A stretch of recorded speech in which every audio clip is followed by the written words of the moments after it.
Hey guys, and welcome back to another video. So in this video we would be continuing with our Salesforce tutorial series.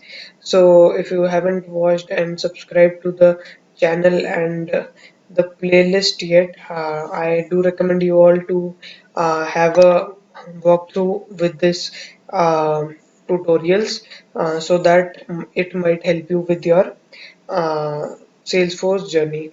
Okay, so let's get started with today's topic.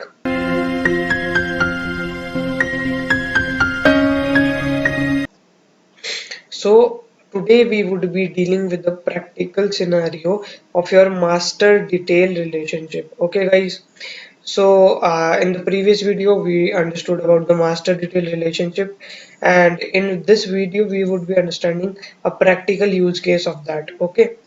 So let us suppose that you are to create a Salesforce application of a school management system. So basically you are to work on two fields, that is the student and class. Okay. So what is there is you need to define the relationship between these two objects, that is your student object and your class object.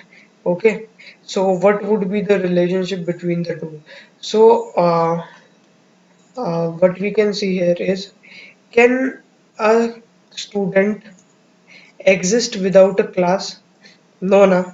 So that means a class is necessary in order for the student to get enrolled. Okay, without this the student has no existence of its own. Okay, there are multiple classes like 1, 2, 3, 4, 5. So if we can see in this way as well, that one class can have many students, or many students can or do belong to the same class. So this is a one to many relationship. In class is on one side, student is on many side, as well as if we delete the class, the students in that also gets deleted. Why? Because a student is related to class, and without class, what is the need of student as well?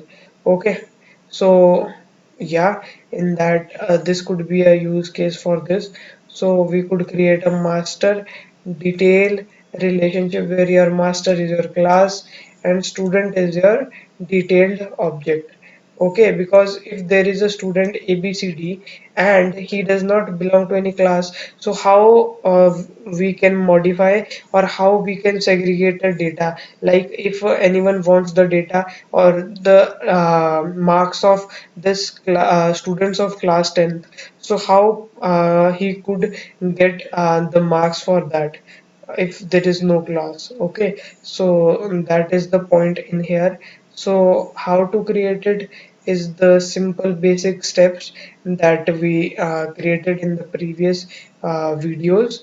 So this was your problem statement as well as a solution hint that how you could create, and the rest in the next video we would be creating a solution for this type of scenario, that how we could work upon this scenario. But yeah, if you understood the concept, if you understood the logic behind this, so I recommend you all to create your own, as well as in the next video do check that whether you were able to complete it properly, or there was some error or some difficulty in understanding. Okay, so yeah, we would be meeting in the next video, and if you have any doubts till then, you could subscribe and comment down below your doubts. Okay guys.